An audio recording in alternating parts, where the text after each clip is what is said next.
पिछले 2 दिनों में दाऊद इब्राहिम और पाकिस्तानी अभिनेत्री महविश हयात के रिश्तों का जो खुलासा हमने किया, उससे दाऊद और महविश दोनों बुरी तरह से आजकल तिलमिलाए हुए हैं।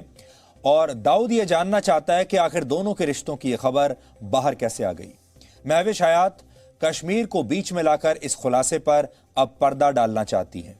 आज हमने महविश हयात से उनका पक्ष जानने की कोशिश की, लेकिन उन्होंने अपना पक्ष रखने की बजाय कश्मीर पर बयानबाजी करना शुरू कर दिया और इस पूरे मामले को कश्मीर के साथ जोड़ दिया। महविश को लगता है कि वो कश्मीर पर झूठ बोलकर दाऊद से अपने रिश्तों का सच छिपा लेंगे, लेकिन हम उनकी ये कोशिश सफल नहीं होने देंगे और हम दाऊद और उसके करीबियों के खिलाफ इस जंग को अब अंजाम तक पहुंचाकर रहेंगे। चाहे दाऊद हो, महविश हो या पाकिस्तान की सरकार और वहां की सेना हो, ये सब लोग आपस में मिले हुए हैं और इन सब लोगों का एक ही एजेंडा है और वो है बात बात पर कश्मीर को बीच में ले आना। और इसलिए अगर आप भी इस पर कोई प्रतिक्रिया देना चाहते हैं तो आप हमें #दाऊद का कश्मीर कार्ड पर ट्वीट कर सकते हैं।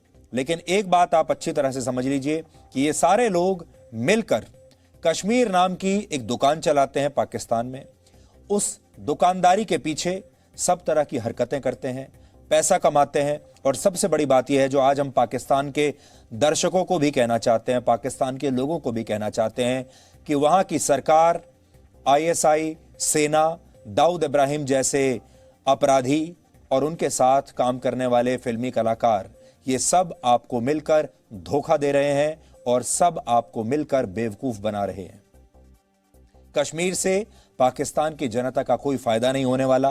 पाकिस्तान ये अच्छी तरह जानता है कश्मीर उसे कभी मिलने भी नहीं वाला, लेकिन बावजूद इसके वो कश्मीर नाम की इस दुकान को लगातार चाहते हैं कि ये चलती रहे और अपने देश के लोगों को वो ये धोखा दे रहे हैं।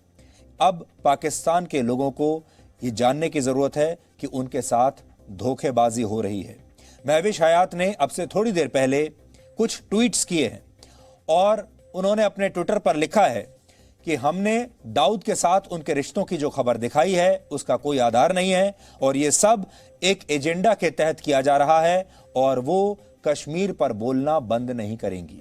महविश हयात ये कह सकती हैं कि हमने जो भी खुलासा किया वो झूठा है, लेकिन हमें झूठा साबित करने के लिए उन्होंने जिस तरीके से कश्मीर कार्ड को खेला वो खुद ये साबित करता है कि हमारे दावों में कितना दम है।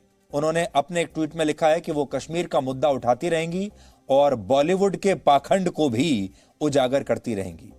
लेकिन हमारा उनसे सवाल यह है कि महविश हयात अगर सच कह रही हैं कि उनका दाऊद के साथ कोई रिश्ता नहीं है, तो इसे साबित करने के लिए वो कश्मीर का सहारा क्यों ले रही हैं? वो ये बात बिना कश्मीर का नाम लिए भी कह सकती थी। उन्होंने ऐसा नहीं किया और इसके पीछे की वजह बहुत बड़ी है।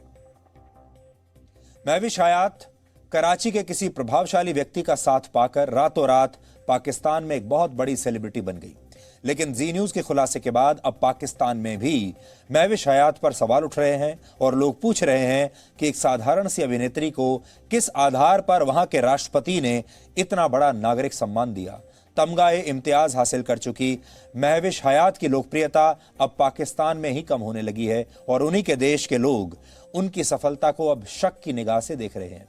लेकिन पाकिस्तान में गिरती लोकप्रियता के बावजूद सेलिब्रिटी बने रहने का एक फॉर्मूला है और उस फॉर्मूले का नाम है कश्मीर। और महविश हयात इसी फॉर्मूले का इस्तेमाल करके अपनी गिरती हुई साख को बचाने की कोशिश कर रही है। मैं आपको जो उन्होंने लिखा है ट्वीट वो पढ़कर आपको सुनाऊंगा, जिससे कि आप देख पाएंगे कि उन्होंने क्या लिखा है।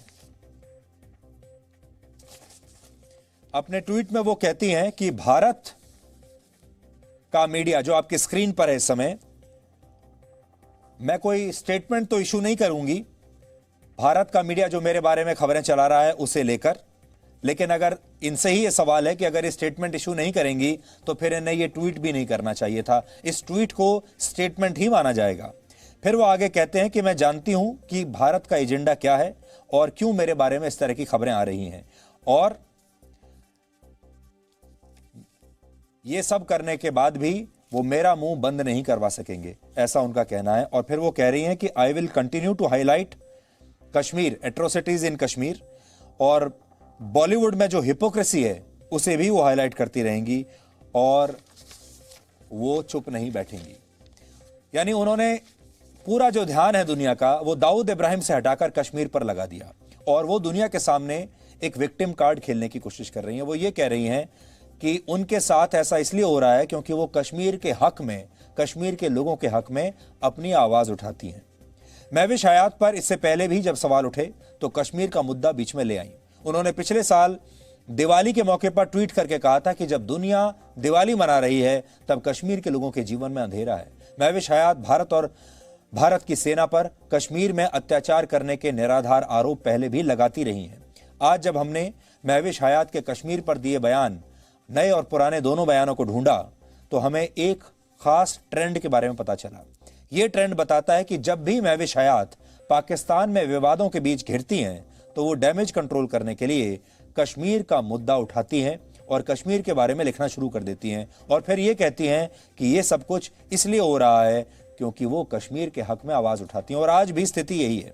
आज भी उन्होंने यही किया, फिर से कश्मीर का मुद्दा बीच में लाई। दाऊद के साथ उनके संबंधों का जो खुलासा हमने किया उसके बाद वो अपने ही देश के लोगों के सवालों का सामना कर रही हैं और अब इससे बचने के लिए उन्होंने एक बार फिर कश्मीर पर बयान देने शुरू कर दिए हैं। क्योंकि पाकिस्तान के लोग भी हैरान हैं कि आपको यकीन नहीं होगा कि इस रिश्ते को इतना दबाकर और इतना संभाल कर रखा गया था कि पाकिस्तान में भी ज्यादातर लोग इस रिश्ते के बारे में जानते नहीं हैं। इसलिए यह खुलासा बहुत बड़ा है पाकिस्तान के लोगों के लिए भी।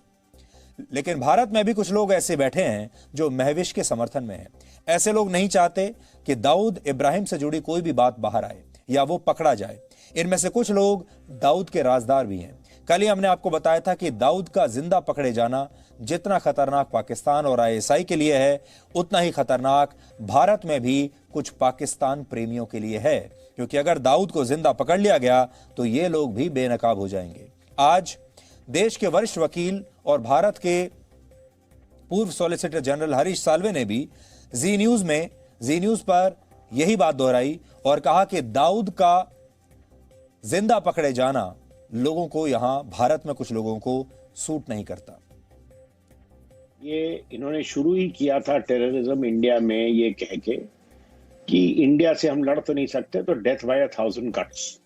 जिया साहब के जमाने का था ये, death by 1000 cuts, Benazir Bhutto के जमाने का। और तब से ये आर्मी डेथ बाय 1000 कट्स का सिलसिला जारी रखी है। तो ये कैसे आपको हैंड ओवर कर देंगे अजहर को, कैसे हैंड ओवर कर देंगे दाऊद को।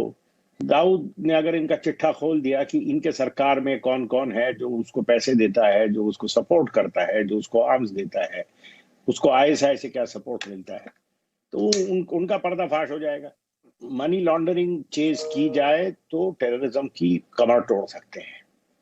अब वो फाइनेंशियल एक्शन टास्क फोर्स बार बार पाकिस्तान को कहता है कि ये है भाई, हम तुमको उसका घर बता रहे हैं, उसका आता पता बता रहे हैं। पाकिस्तान कहता है वो तो है ही नहीं है। भाई कैसे बोलेगा वो यहाँ है? जिस दिन मान गया यहाँ है तो फिर उसको जवाब देना पड़ेगा कि अगर है तो आपने क्यों कुछ नहीं किया। और जिस दिन वो कुछ करेंगे, जिस दिन वो उस पर रिस्ट्रिक्शन लगाएंगे, उस पर पाबंदी लगाएंगे, कहीं उसने मुंह खोल दिया तो मालूम नहीं कितने लोगों का पर्दाफाश कर देगा वो।